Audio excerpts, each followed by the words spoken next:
Welcome to the State Record Center. We are located at 215 North Blunt Street and serve as the operations center for state agency records that need temporary storage, as well as for those headed to state archives.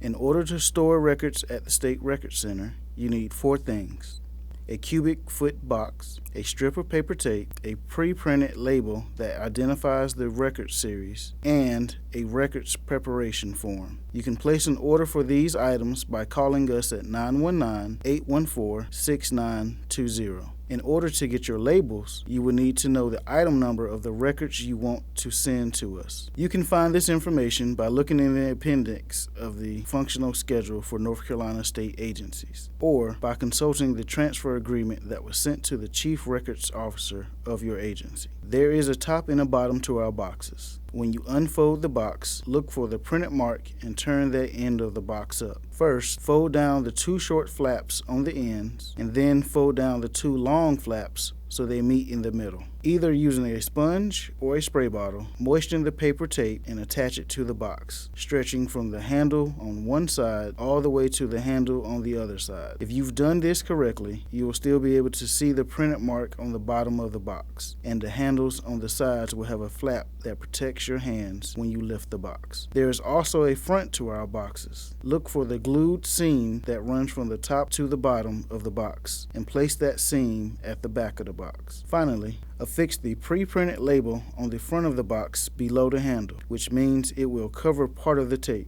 Make sure you fill out the label, listing the first and last folders in the box and adding the box number, like box 6 of 12. We store boxes 2 deep on our shelving, so it's very important that we are able to identify your box quickly, even at a distance, using these labels. In case you think these directions are a bit too precise, let me show you why we need all of our boxes to be uniform. We store tens of thousands of boxes, which all need to be able to fit on our shelving, and we have to be able to locate these boxes and move them quickly and easily. We have found the paper tape to be the most sturdy. If you use bad tape on the bottom of the box, it allows the box to fall apart when we try to remove it from the shelf. If you use duct tape on the bottom of the box, it sticks to our shelving and makes it difficult to move the box. Remember, the proper orientation of the box is to have the glued seam at the back. If that seam is at the front of the box, it suffers a lot of wear and tear when the box is pulled off the shelf, and the front of the box may rip off. Make sure your files are organized and labeled according to the trigger event that begins their retention. For example, personnel files are kept 30 years after employee separation, so they should be grouped by the year of separation. Legal case files are kept 10 years after the case is closed, so they should be labeled with the year the case was closed. The functional schedule identifies these trigger events for you,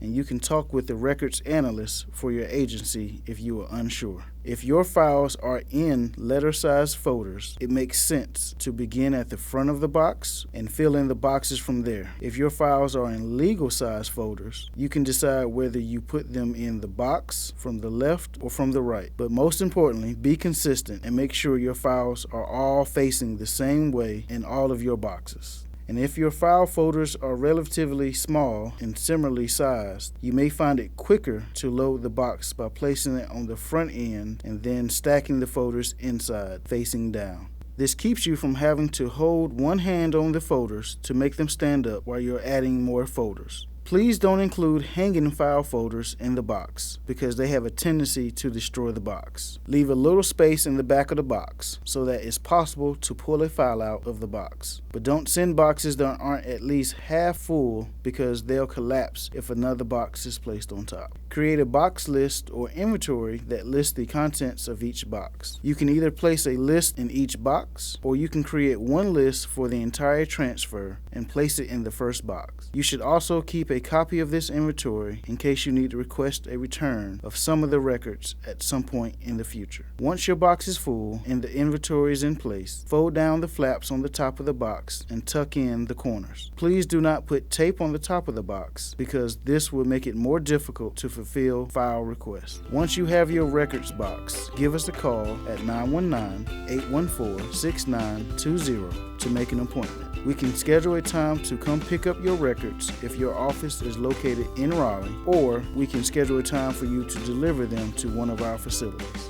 For other records inquiries, you may contact us at 919-814-6900 or records@ncdcr.gov. You may also consult our website, archives.ncdcr.gov, and blog, ncrecords.wordpress.com.